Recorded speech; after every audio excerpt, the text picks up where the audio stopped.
আসসালামু আলাইকুম। আজকে আমি বানালাম একটা সুপার টেস্টি ইভিনিং স্ন্যাক। চলো শুরু করি। প্রথমে আমি একটা প্যানে নিলাম পেঁয়াজ কুচি, লঙ্কা, গাজর আর ক্যাপসিকাম। হালকা নাড়িয়ে সরিষার তেল দিয়ে খুব ভালো করে মিক্স করে নেব।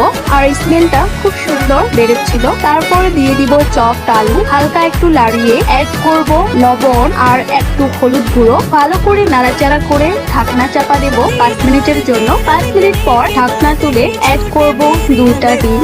ভালো করে মিক্স করে নিলাম। একদম ইয়াম্মি ফিলিং রেডি। এবার একটা রুটির উপর ফিলিংটা দিয়ে রুটির সাইড গুলো পানি দিয়ে গ্রিস করে সুন্দরভাবে ফোল্ড করলাম। দেখতে একদম মাছের মতো শেপ। তারপর প্যানে হালকা সাদা তেল দিয়ে ভেজে নিলাম যতক্ষণ না গোল্ডেন ক্রিস্পি হয়ে যায়। উপর থেকে জেলি দিয়ে একটু ডিজাইন করে সার্ভ করলাম। বাস রেডি আমার super crunchy and delicious evening snack. আশা করছি ভিডিওটা আপনাদের ভালো লাগছে। যদি কেউ নতুন থাকে তাহলে অবশ্যই লাইক, শেয়ার আর কমেন্টস করে ফলো করে দেবে। আজকের জন্য আল্লাহ হাফিজ।